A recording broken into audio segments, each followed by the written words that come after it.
Hospital porters' pride and dignity stop the New World Order. Welcome to HPANWO TV.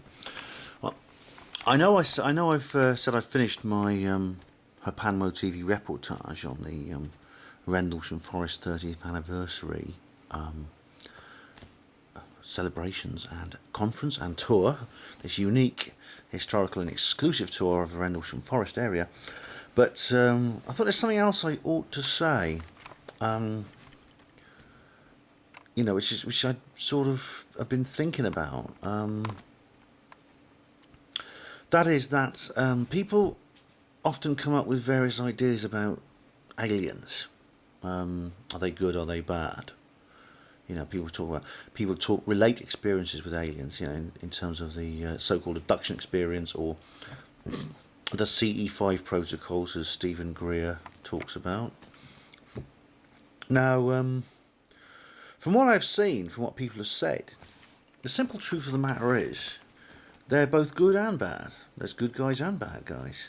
Some are very, very good. In fact, many people report very joyful experiences, including people I know.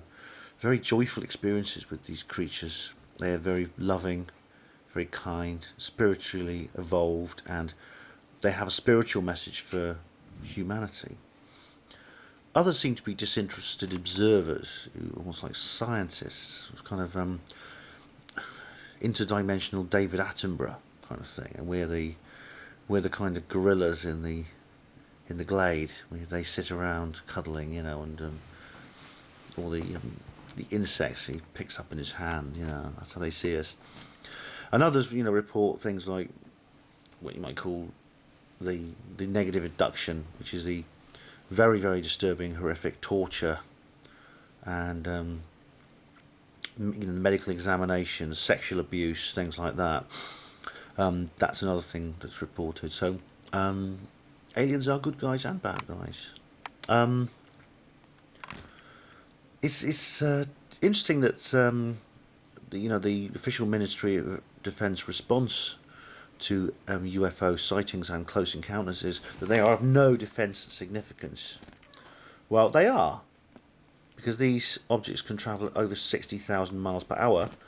They can penetrate our most secure nuclear installations, and basically fly around with impunity, shooting beams of light into weapon storage areas. And incidentally, you know, a subplot of the Rendlesham Forest Incident is that, you know, the government was seen with a bit of egg on their face, actually, because they were caught with their pants down hiding nuclear weapons at Woodbridge and Bentwaters when really they shouldn't be there. They were unlicensed. All the protesters at Greenham Common in the 80s really should have been at those two places, because that's where all the main weapons were, although Parliament wasn't told, and neither were the British people. So there's a little subplot there which all calls into question the whole idea that the government somehow staged this event, because it actually would cause great embarrassment to them. That's a little aside there. We were talking about whether aliens are good or bad. Well, yeah, they are. If some are bad, then it's defence significance. You know, I don't rule out the possibility of a real alien invasion, and it may need. You know, it's. I don't think we could actually defend ourselves with force against these things if they have technology that we can see. It's a bit like trying to fight a tank with rocks and wooden sticks. But nevertheless, I mean, it's still something, you know, we need to think about. It's interesting.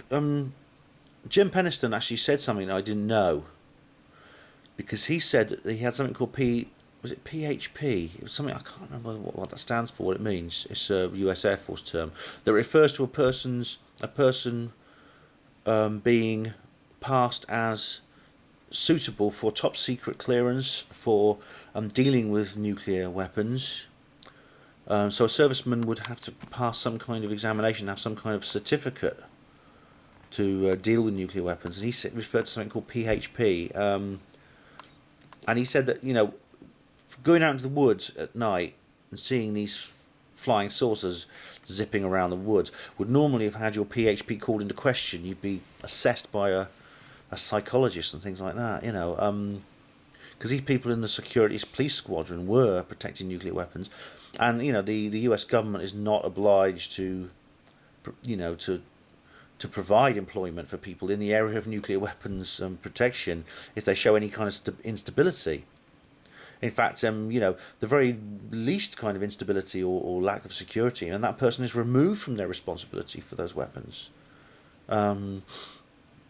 Everyone is carefully monitored and carefully screened. The security police squadrons are highly trained.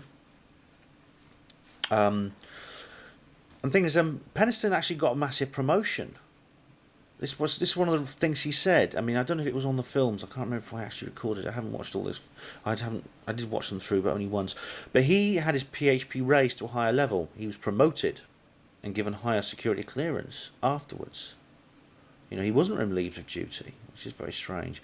Another guy, another man. I mean, he's notable by his absence actually. And originally he was supposed to be there and wasn't. That was Holt. Lieutenant Colonel Charles Holt was the deputy base commander at Bentwaters Woodbridge, and he was one of the principal witnesses of the entire event. He actually went into the woods himself and had a sighting, as you will know if you're familiar with this event. Now, Holt, again, he was not relieved of duty. He actually went on to command another unit in another area before his retirement. Now, there's an interview with someone called Colonel Conrad, who apparently was Holt's boss, because Holt was deputy base commander. Colonel Conrad was the base commander. Now, he's written an article which is quite disparaging of Holt, which is very interesting. I mean, I always get a bit suspicious when you get these kind of like, oh, isn't he a horrible man? So that's in UFO Matrix magazine. It's worth looking at. That's something I thought I'd mention. It's kind of something I forgot earlier, but it's an important thing to think about. As part of this cover-up, certain people got promoted when they shouldn't have been, when they really should have been put on the sick and sent home for a few weeks to recover, and then maybe given a job somewhere else. So again, that's a little postscript there to my previous report. Sorry I didn't include it in the main one. Thanks for watching.